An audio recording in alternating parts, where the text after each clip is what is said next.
सोहन को अपनी माँ से बड़ी कोफ्त होती थी। उसकी माँ का चेहरा आधा जला हुआ था। इसी कारण उसे अपनी माँ को अपने दोस्तों से मिलवाने और उसके साथ बाहर जाने में बहुत शर्मिंदगी महसूस होती थी। कहीं बाहर जाने पर वो हमेशा अपनी माँ से कोसों दूर होकर चलता था, जिससे लोगों को ये न लगे कि ये औरत उसकी माँ है। एक दिन सोहन स्कूल से घर आया। तू आ गया बेटा, चल हाथ मुंह धोकर खाना खा ले। और हाँ, वो तेरी क्लासमेट किशन के मम्मी पापा आए थे। ओहो, उन्होंने क्या कहा? कल शाम को किशन के जन्मदिन की पार्टी है, उसी में तुझे बुलाने आए थे। देख, ये निमंत्रण का कार्ड भी देकर गए हैं। और तुमने ये कार्ड ले भी लिया? अरे घर के अंदर से ही कह देते कि घर पर नहीं हूं। क्या जरूरत थी तुम्हें ये चेहरा लेकर उनके सामने जाने की? क्या सोच रहे होंगे कि सोहन की माँ का चेहरा कितना गंदा दिखता है। इसके बाद सोहन वहां से पैर पटकता हुआ चला गया। बेचारी उसकी माँ वहीं खड़ी खड़ी आंसू बहाती रही। सोहन अपनी माँ से इतना गुस्सा हो गया था कि वो किशन के जन्मदिन की पार्टी में भी नहीं गया। इस घटना के कुछ दिनों बाद एक दिन सोहन अपना टिफिन बॉक्स ले जाना भूल गया। सुबह के 10 बजे 10 बजने को आए हैं। सोहन अपना टिफिन भी लेकर नहीं गया। पता नहीं उसने कुछ खाया भी होगा या नहीं। अगर मैं टिफिन लेकर स्कूल जाऊं तो फिर मुझसे गुस्सा होगा। इसी डर और झिझक की वजह से वो उस टिफिन को लेकर स्कूल नहीं गई, लेकिन अंत में अपनी ममता से विवश होकर वो टिफिन लेकर स्कूल पहुंच गई। उस समय सोहन की कक्षा में खेल का पीरियड चल रहा था। माँ को सोहन ग्राउंड में ही अपने दोस्तों के साथ खेलता मिल गया। बेटा सोहन, देख मैं तेरा टिफिन लाई हूँ। आज तो इसे घर पर ही भूल कर आ गया था। सोहन दौड़कर जल्दी से अपनी माँ के पास जाता है और टिफिन लेते हुए कहता है, अरे माँ, तुम यहाँ पर क्यों चली आई? मेरे सारे दोस्तों ने तुम्हें यहाँ देख लिया। अब तुम जल्दी से यहाँ से चली जाओ। आज सोहन के सारे दोस्तों ने उसकी माँ का चेहरा देख लिया था। अब सोहन का मन खेलने में नहीं लग रहा था। थोड़ी देर में स्कूल की छुट्टी होने के बाद सोहन जल्दी जल्दी घर आया। उसका गुस्सा 7वें आसमान पर था। क्या जरूरत थी माँ तुम्हें स्कूल में आने की? एक दिन टिफिन नहीं खाता तो मर तो नहीं जाता ना। आज सारे स्कूल ने तुम्हारा चेहरा देख लिया। अब सब तरह तरह की बातें कर रहे हैं। मैं आज से स्कूल ही नहीं जाऊंगा। नहीं बेटा, ऐसा मत करना। मुझसे बहुत बड़ी गलती हो गई। तुझे बड़ा आदमी बनाने के लिए ही तेरी माँ इस अनजान शहर में दिन रात लोगों के कपड़े सिल सिल कर पैसे जोड़ रही हूँ। आज से तेरी माँ तेरे दोस्तों या तेरे जानने वालों के सामने नहीं आएगी, मैं वादा करती हूँ। किसी तरह माँ ने सोहन को समझा बुझाकर शांत किया। अपने वायदे के अनुसार सोहन की माँ किसी के सामने नहीं जाती थी। इसी तरह दिन, महीने और साल बीत गए। अब सोहन एक बड़ा आदमी तो बन गया, लेकिन उसकी समस्या वहीं की वहीं थी। आए दिन उसके घर पर कभी उसके ऑफिस के दोस्त और कभी उसके बॉस पार्टी के लिए आया करते थे। उनकी नजर माँ पर ना पड़े, इसीलिए अपनी माँ को वो एक कमरे में बंद कर देता था। बेचारी माँ बंद कमरे में आंसू बहाती रहती थी। एक दिन सोहन ने गुस्से में आकर फैसला कर लिया। देखो माँ, आए दिन मेरे दोस्त यहाँ आते रहते हैं। उनकी वजह से तुम्हें भी कमरे में बंद होना पड़ता है। इस रोज रोज की झंझट से बचने का यही उपाय है माँ कि तुम गांव वापस चली जाओ। वहां हमारा घर तो है ही, तुम वहां चली जाओ। मैं हर महीने तुम्हें खर्चा भेज दिया करूंगा। माँ का दिल सोहन की बातें सुनकर अंदर ही अंदर रो रहा था, मगर अपने होठों पर बनावटी हंसी लाकर वो बोली, ठीक है बेटा, तुम्हारी खुशी में ही मेरी खुशी है। तुम्हें बड़ा आदमी बनते देखना था सो देख लिया। तुम बस हंसी खुशी से रहना। अगले ही दिन उसने अपनी माँ को गांव के लिए रवाना कर दिया। इस घटना के कुछ महीनों के बाद गांव से एक तार आया। सोहन ने तार खोलकर देखा। उसमें उसकी माँ की मौत की खबर थी। उसका क्रियाकर्म करने सोहन गांव गया। वहां वो अपनी माँ की चिता के पास बैठा था। तभी गांव के एक व्यक्ति ने आकर उसके कंधे पर हाथ रखा और कहा, काकी बड़ी ही नेक दिल इंसान थी। उसके मन में किसी के लिए भी खोट नहीं था। मेरी माँ के गुजर जाने के बाद काकी ने ही मुझे माँ का प्यार दिया था। जब अनाथ बच्चे के लिए इतना कुछ किया है उन्होंने, तो सोचो उन्होंने अपने बच्चे के लिए क्या कुछ नहीं किया होगा। आप कहना क्या चाहते हैं? ये कि इस देवी ने बचपन में तुम्हें बचाने के लिए खुद ही चेहरे को जला लिया और चुपचाप लोगों की नफरत सहती रही। ये सुनकर सोहन को बहुत गहरा झटका लगा। उस व्यक्ति ने अपना बोलना जारी रखा, तुम 2 साल के थे जब खेलते खेलते तुमने चूल्हे की लकड़ी निकाल ली। इससे पहले कि गरम चूल्हे पर रखी गरम कढ़ाई तुम पर आ जाती, उससे पहले ही तुम्हारी माँ खुद आगे आ गई। इससे तुम्हें कुछ नहीं हुआ, लेकिन गरम तेल से बेचारी काकी का आधा चेहरा और आंख जल गया। सोहन को जैसे ये बात पता चली, सोहन फूट फूट कर रोने लगा। माँ का क्रियाकर्म अच्छे से करवाने के बाद उसने अपने माँ के नाम की एक समाधि बनवाई, जिस पर लिखा था, ये समाधि ममता की उस देवी की है जिसके प्यार के सामने दुनिया की सारी दौलत फीकी पड़ जाती है। लेकिन कुछ अभागे ऐसे भी होते हैं जो इस प्यार को जीवन भर समझ नहीं पाते।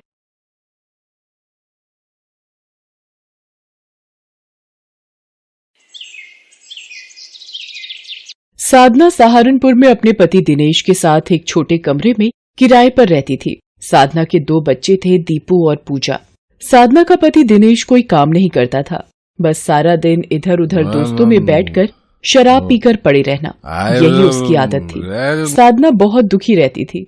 गरीबी की हालत में क्या बनाए और बच्चों को क्या खिलाए, यही चिंता उसके मन में बनी रहती थी। दिनेश शराब के नशे में साधना को पीटता था और बुरा भला बोलता था। एक दिन दिनेश नशे की हालत में घर आता है। मुझे उधार के पैसे चुकाने हैं, ला वो शादी का मंगलसूत्र निकाल कर दे दे, मैं उसे बेचकर अपना उधार चुका दूंगा। सुनो जी, मेरे पास बस वही मंगलसूत्र हमारी शादी की निशानी है, उसे मैं कैसे आपको दे दूं? मुझे मना करती है, अपने पति से जुबान लड़ाती है। निकाल, कहाँ रखा है, निकाल। उस संदूक में ही रखती है ना तू। बच्चे ये सब देखकर रोने लगते हैं। दिनेश जबरदस्ती संदूक में रखा मंगलसूत्र निकालकर बेचने चला जाता है। साधना रोने लगती है। दीपू और पूजा उसे चुप कराते हैं। साधना बच्चों को रूखा सूखा खिलाकर सुला देती है। साधना सारी रात दिनेश के इंतजार में काट देती है। अगली सुबह वो देखती है कि दिनेश किसी लड़की के साथ वहाँ आता है और साधना से कहता है, चल सामान बांध और अपने दोनों बच्चों को लेकर निकल यहाँ से। आज से ये चांदनी मेरे साथ इस खोली में रहेगी। क्या? मैंने इससे शादी करने का फैसला किया है। ये आप कैसी बातें कर रहे हो? आप इसके लिए मेरा मंगलसूत्र लेकर गए थे। आप ऐसे कैसे दूसरी शादी कर सकते हो? मैं इन दोनों बच्चों को लेकर कहाँ जाऊंगी? ऐसा मत करो मेरे साथ। और ये बच्चे, इनकी क्या गलती है? कहीं भी रहो, जियो या मरो, और इस घर से निकल जाओ अभी और इसी वक्त। देख नहीं रहा चांदनी को कितनी परेशानी हो रही है तुम लोगों के रोते हुए चेहरे देखकर, हैं? दिनेश साधना के आंसुओं की जरा भी परवाह नहीं करता।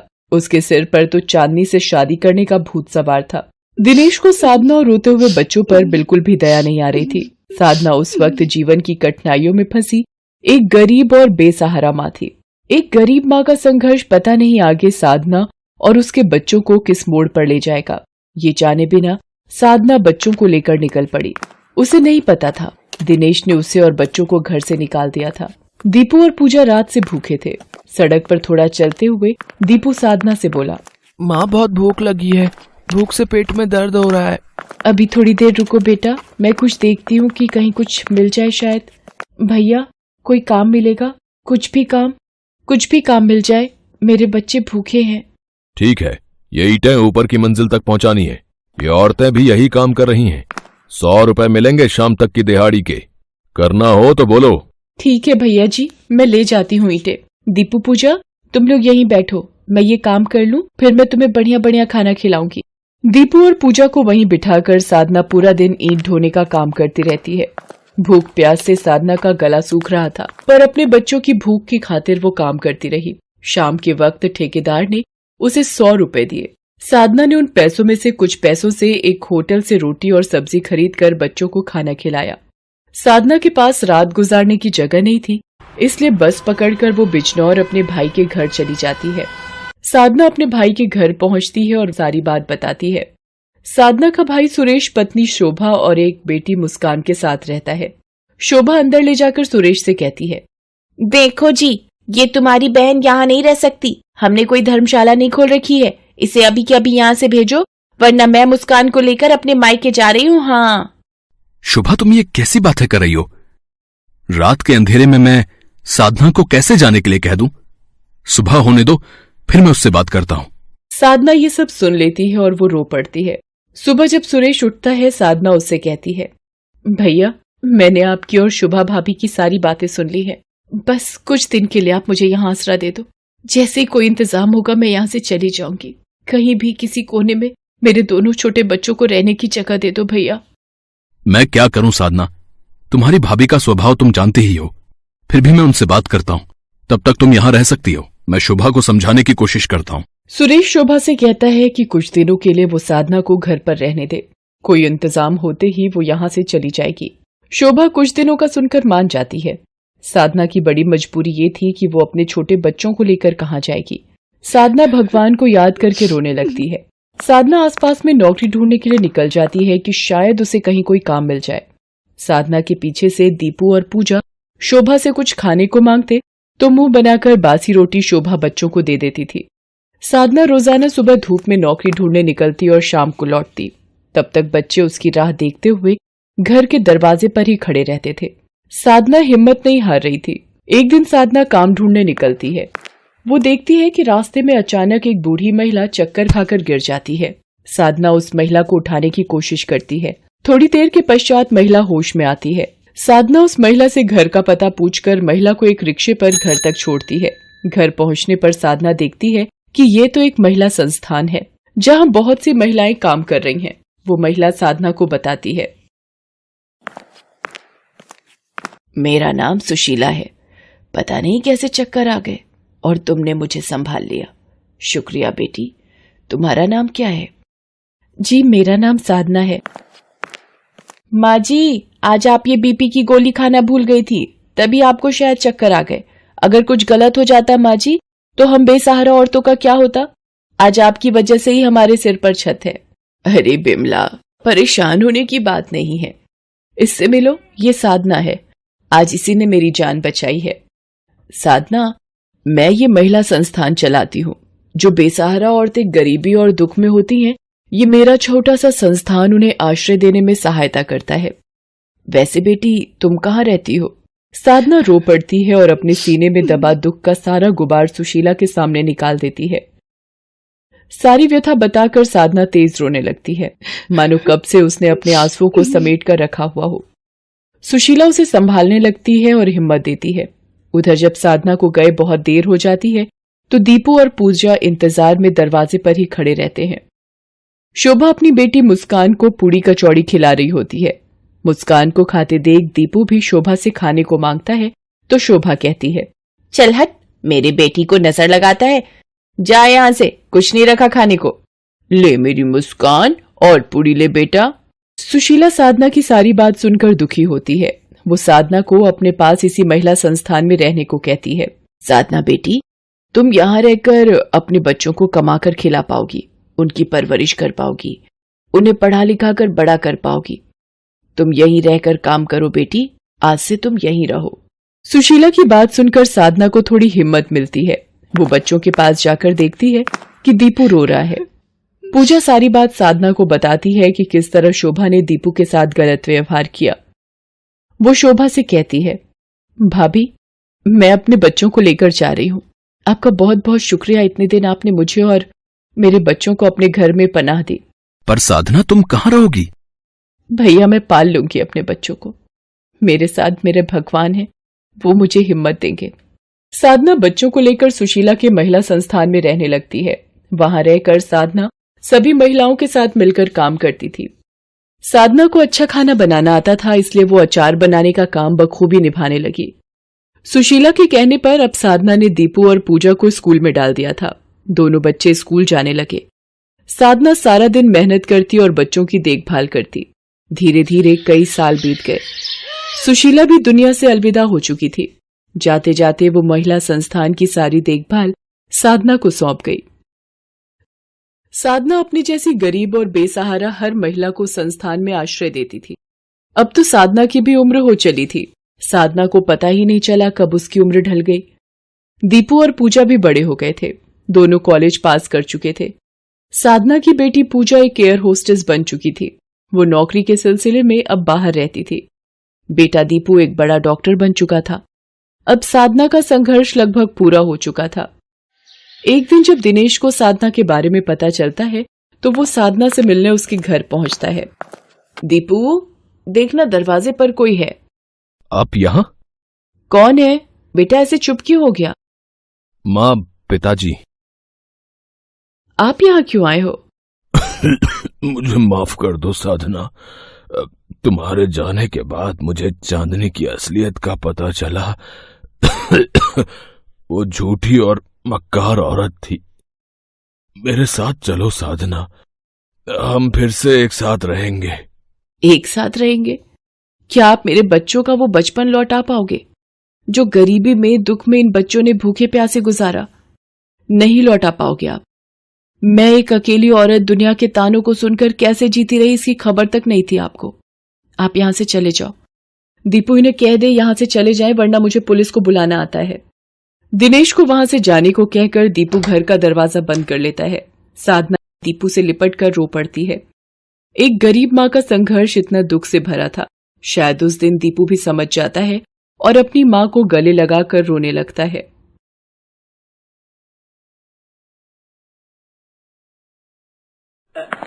गायत्री मरने से पहले अपने बच्चे को बचाना चाहती थी। गायत्री की हालत नाजुक थी, फिर भी वो अंधेरी रात में चलती जा रही थी। अचानक गायत्री के पैर लड़खड़ा जाते हैं और वो एक चीख के साथ जमीन पर गिर जाती है। कोई बचाओ, मेरे बच्चे को बचा लो कोई। तभी यशोदा नाम की एक औरत वहां से गुजर रही थी। अरे कौन हो तुम? हे भगवान, ये तो पूरे वक्त पर है। इसको तो बच्चे का दर्द होता है। लगता है मुझे इसकी सहायता करनी होगी। घबराओ नहीं, रुको, मैं तुम्हारी मदद करती हूँ। यशोदा गायत्री की मदद करती है और कुछ ही देर में गायत्री एक बेटे को जन्म देती है। मैं एक बिन ब्याही माँ बनने का बोझ अपने सिर न ले सकी।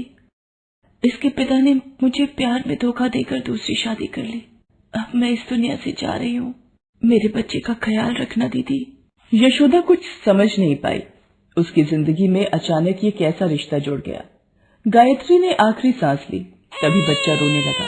यशोदा ने उसे अपनी छाती से लगा लिया। यशोदा बच्चे को अपनी झोपड़ी में ले आई। यशोदा एक कुम्हारिन थी। उसके पति का कुछ साल पहले देहांत हो गया था। यशोदा की कोई औलाद नहीं थी। मानो भगवान ने उस बच्चे के रूप में यशोदा को जीने का सहारा दे दिया था। भगवान, तूने मुझ गरीब के जीने का मकसद मुझे दे दिया। अब से एक गरीब माँ का प्यार अपने बच्चे को जीवन की सारी खुशियां देगा। मैं अपने बच्चे मोहन को खूब पढ़ाऊंगी लिखाऊंगी। धीरे धीरे मोहन 8 साल का हो जाता है। यशोदा उसका बहुत ध्यान रखती थी। यशोदा मोहन को पढ़ाने लिखाने के लिए खूब मेहनत करती थी। एक दिन, माँ, मुझे स्कूल की तरफ से पिकनिक पर शहर घुमाने ले जा रहे हैं। टीचर ने बोला है पिकनिक के लिए सब बच्चे नए कपड़े और जूते पहन कर आएंगे। राजू मुझे चिढ़ा रहा था कि मैं एक कुम्हारिन का बेटा हूँ, मैं नए कपड़े और जूते नहीं खरीद पाऊंगा। यूं उदास मत हो मेरे लाल, मैं तुझे नए कपड़े और जूते दिला दूंगी। घूम आना शहर। अब रोना बंद कर, जल्दी से हंस दे। यशोदा मोहन को नए कपड़े और जूते खरीद देने के लिए बहुत मेहनत करती है। दिन रात जाकर घड़े और बर्तन बनाती है और गांव-गांव जाकर बेचती है। शरीर से ज्यादा मेहनत करने की वजह से यशोदा की तबीयत भी खराब रहने लगी थी, पर वो मोहन को अपनी तबीयत के बारे में कुछ नहीं बताती और पैसे जोड़कर उसे नए कपड़े और जूते खरीद कर दे देती है। माँ, नए कपड़े और नए जूते, अब मैं भी पिकनिक पर शहर जाऊंगा। माँ, तुम बहुत अच्छी हो, मैं ये सब राजू को दिखा कर आता हूँ। मोहन के चेहरे पर खुशी देखकर यशोदा भी खुश हो लेती थी। वक्त बीता और मोहन बड़ा हो गया था। उसकी पढ़ाई पूरी हो चुकी थी। एक दिन, मोहन बेटा, सारी तैयारी हो गई शहर जाने की? हाँ माँ, कल सुबह की बस है। कुछ दिनों बाद मेरी नौकरी पक्की हो जाएगी, फिर मैं तुम्हें बुला लूंगा। शहर में मोहन की नौकरी लग गई थी। यशोदा मोहन के बिना उदास रहने लगी थी। उधर मोहन अपनी नौकरी में व्यस्त हो गया और यशोदा की तरफ से उसका ध्यान हट गया। एक दिन, अरे भैया, मेरे बेटे मोहन का कोई फोन तो नहीं आया? मैंने तुम्हारी दुकान का नंबर दिया था मोहन को। नहीं यशोदा बहन, मोहन बेटे का कोई फोन नहीं आया। बेचारी रोजाना यही पूछने आती है और निराश होकर चली जाती है। पता नहीं ये आजकल के बच्चे नौकरी वाले होकर अपने माँ बाप को कैसे भूल जाते हैं। कई महीनों तक मोहन का कोई फोन नहीं आता है। एक दिन मोहन गांव आता है। अरे मोहन, तू अचानक, मेरे बच्चे तो कैसा है? तूने आने की कोई खबर भी नहीं दी। ये तेरे साथ कौन है बेटा? माँ, मैं ठीक हूँ, बस समय नहीं मिला तुम्हें कुछ भी बताने का। अब ये तुम्हारी बहू है अनुराधा, बस कुछ खास मेहमानों के बीच हमने शादी कर ली थी। मोहन की बातों को सुनकर यशोदा के दिल पर मानो किसी ने तेज प्रहार किया हो, पर उस वक्त यशोदा ने अपने आप को संभाला। एक दिन, सुनो, हमें और कितने दिन यहाँ इस गांव में रहना पड़ेगा? मेरे से बिना एसी और बिना लाइट पानी के यहाँ नहीं रहा जा रहा। गाय भैंसों के गोबर की बदबू मेरे से अब और बर्दाश्त नहीं होगी। तुमने बोला था सिर्फ तुम अपनी माँ से मिलकर 2 दिन बाद ही शहर वापस चलोगे। कल सुबह ही हम शहर वापस चल रहे हैं। मैंने बोल दिया सो बोल दिया। ठीक है, मैं माँ को बोल देता हूँ कि हम कल सुबह ही शहर वापस जा रहे हैं। यशोदा दोनों की बातें सुन चुकी थी। मोहन बहाना बनाने लगता है। माँ, वो ऑफिस से ना फोन आया था, इसलिए जरूरी जाना पड़ेगा, काम है। बस यही बात अनुराधा और मैं कह रहे थे। माँ, मुझे एक बात और कहनी थी। आपको पता ही है, शहर के फ्लैट बहुत छोटे और महंगे होते हैं, तो हम लोग आपको वहाँ कैसे, मतलब माँ कुछ समझ में नहीं आ रहा है। हम दोनों के लिए भी वो फ्लैट छोटा पड़ता है, मतलब। अरे बेटा, मैं तो वैसे भी अब उम्र के आखिरी पड़ाव पर हूँ। गांव की मिट्टी से मुझे इतना लगाव है कि शहर की हवा मुझे रास नहीं आएगी। मेरी उम्र गुजर गई गांव में ही मिट्टी के घड़े और बर्तन बनाते हुए, और मैं चाहती हूँ कि मेरी जिंदगी के अब आखिरी दिन भी इसी गांव में ही कटे। मोहन यशोदा को फिर एक बार अकेला छोड़कर शहर चला जाता है और अपने काम और अपने परिवार में व्यस्त हो जाता है। एक दिन यशोदा अपने पड़ोस में रहने वाली मालती के पास जाती है। मालती बहन, मुझे पता चला तुम शहर जा रही हो। ये मेरे बेटे का शहर का पता है। उसे मेरे हाथ के बेसन के लड्डू बहुत पसंद है। अगर तुम ये मेरे बेटे मोहन को दे दो, और ये चिट्ठी भी मेरी तरफ से उसे दे देना। हाँ हाँ यशोदा बहन, मैं ये बेसन के लड्डू और तुम्हारी दी हुई चिट्ठी मोहन को पकड़ा दूंगी। तुम चिंता मत करो। क्या बात है, तुम्हारी तबीयत कुछ ठीक नहीं दिखाई दे रही? बस ऐसे ही थोड़ी थकान है और कुछ नहीं। अच्छा, मैं चलती हूँ। मेरा ये काम करने के लिए तुम्हारा बहुत बहुत शुक्रिया। अगले दिन मालती शहर जाती है और मोहन से मिलती है। वो मोहन को यशोदा के दिए बेसन के लड्डू देती है और साथ में चिट्ठी भी पकड़ाती है। मालती के जाने के बाद मोहन यशोदा की लिखी चिट्ठी खोलता है। मोहन मेरे लाल, तेरी बहुत याद आ रही थी, इसलिए मालती बहन के हाथ तेरी पसंद के बेसन के लड्डू बनाकर भेज रही हूँ। रोजाना 1 गिलास गर्म दूध के साथ ये लड्डू खा लिया करना बेटा। शहर में रहकर बहुत कमजोर हो गया है। मैं तुझे अपनी जिंदगी का एक राज बताना चाहती हूँ। जब तक तू ये बात इस चिट्ठी में पढ़ेगा, तब तक मैं इस दुनिया को छोड़कर चली जाऊंगी। मोहन, तूने मेरी कोख से जन्म नहीं लिया था। तेरी माँ ने मरते वक्त तुझे मेरी गोद में डाल दिया था। जब तू मेरी गोद में आया तो मुझे लगा मेरी दुनिया, मेरी जिंदगी को जीने का मकसद मिल गया। तुझे बाहों में भरकर मैं अपने सारे दुख भूल गई। मैं उस वक्त एक गरीब माँ का प्यार अपने बच्चे पर लुटा देना चाहती थी। आज मेरा बच्चा इस लायक हो गया है कि वो अपनी माँ के बिना जिंदगी जी सकता है। अब मुझे कोई चिंता नहीं, मैं आराम से मर सकती हूँ। मोहन, मुझे काफी समय से ब्लड कैंसर है, पर मैं ये बात बताकर तुम्हें परेशान नहीं करना चाहती थी। इसलिए जब तुम गांव आए, मैंने अपनी बीमारी की बात तुम्हें नहीं बताई। मुझे क्षमा कर देना बेटा। अगर मुझसे तुम्हारी परवरिश में कभी भी कोई भूल हुई हो। तुम्हारी माँ यशोदा। माँ मैं आ रहा हूँ तुम्हारे पास। मोहन उसी समय गांव के लिए निकल पड़ता है, पर शायद उसे पहुंचने में देर हो गई थी। यशोदा इस दुनिया को छोड़कर जा चुकी थी। मोहन यशोदा का अंतिम संस्कार करता है और माँ से अपने किए की माफी मांगता है, पर यशोदा उस वक्त रोते हुए मोहन को गले नहीं लगा सकती थी। एक माँ अपने बेटे से दूर जा चुकी थी। Best buddies. Hello friends, thanks for watching this video. अगर आपको ये वीडियो पसंद आया है तो प्लीज लाइक, सब्सक्राइब, कमेंट्स करें इस वीडियो पर, और हाँ, शेयर करना भी ना भूलें। और भी मजेदार वीडियो देखने के लिए नीचे दिए गए बेल आइकॉन को दबाएं। देखते रहिए बेस्ट बडीज।